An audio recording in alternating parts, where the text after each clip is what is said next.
শ্রীলঙ্কা গুণে মানে বাংলাদেশের চাইতে অনেক ছোট রাষ্ট্র, তবে ক্রিকেটের বিবেচনায় তারা বাংলাদেশ থেকে যুগ যুগ এগিয়ে, যার প্রমাণ আন্তর্জাতিক ক্রিকেটে তাদের চতুর্মুখী সাফল্য রয়েছে এবং তাদের দেশে এমন কিছু লেজেন্ডারি ক্রিকেটার রয়েছে যাদেরকে আন্তর্জাতিকভাবে ব্যাপক মূল্যায়ন করা হয়।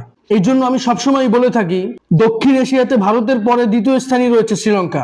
আর সাম্প্রতিক সময়টা অতীতের বিবেচনায় তাদের ভালো যাচ্ছে না, লম্বা সময় ধরে তারা আন্তর্জাতিক ক্রিকেটে সাফল্য পাচ্ছে না। এই সবকিছুকে মাথায় রেখে তাদের বর্তমান অন্যতম সেরা ক্রিকেটার কুশাল মেন্ডিসকে হোয়াইট বল ক্রিকেটে ক্যাপ্টেন বানানো হয়েছে এবং তার ক্যাপ্টেন্সিতেই প্রথমবারের মতো শ্রীলঙ্কা ওয়েস্ট ইন্ডিজ ট্যুর করছে। আর কুশাল মেন্ডিসের মতো top class 3 format player world ক্রিকেটে খুব কমই রয়েছে। অতএব আশা করছি অ্যাজ আ ক্যাপ্টেন হিসেবে কুশাল মেন্ডিস শ্রীলঙ্কাতে লম্বা সময় ধরে সার্ভিস দিবেন। অতীতের মতো শ্রীলঙ্কা আবারও আন্তর্জাতিক ক্রিকেটে বড় হয়ে উঠবে। এ নিয়ে আপনাদের কোনো মতামত থাকলে অবশ্যই আমার সাথে শেয়ার করবেন।